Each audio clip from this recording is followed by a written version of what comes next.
Isang pinagpalang araw sa inyong lahat. Tayo po'y magdinilay sa salita ng Diyos, ang pinagmumulan ng awa ng ating buhay, ang salitawa.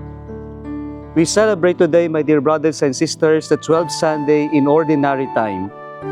Fear is a natural human condition when we are confronted with danger, threats, and uncertainty. It is a reminder of our human limitations and an acknowledgement of our need for help and mercy from others, especially from God. In the Gospel, Jesus tells us 3 times, "Do not be afraid."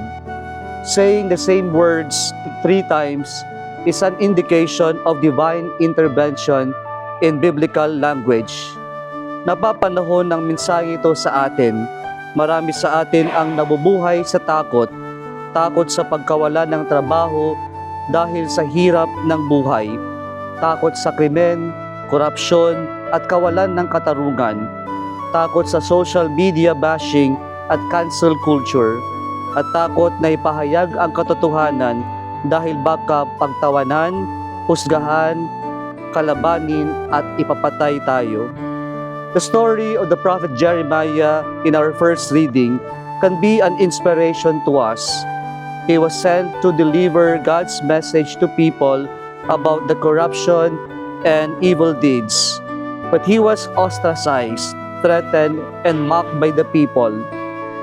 He was disheartened but did not surrender. In the face of fear, faith in the Lord became his source of strength. This is the first antidote to fear, faith in God who first believes in us. Ito ang pananampalataya, ang maniwala tayo sa Diyos natin ay tapat at sapat. The second antidote to fear is truth. To live and stand for the truth is fidelity to God, who is the truth.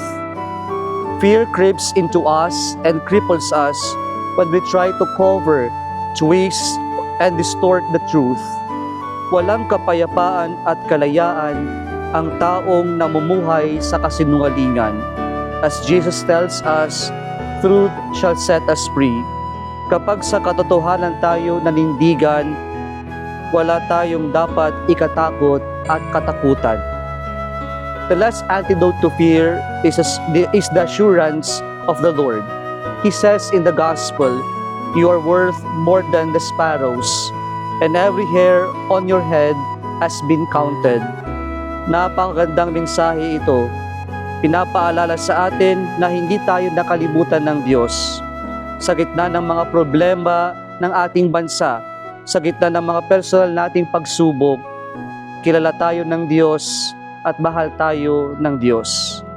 Mga kapatid, ang hamon sa atin sa linggong ito ay mamuhay ng may pananampalataya, mabuhay at manindigan sa katotohanan at ang umasa sa Diyos na nagsasabi sa atin, "You are worth more than sparrows." Muli, isang pinagpalang araw sa inyong lahat.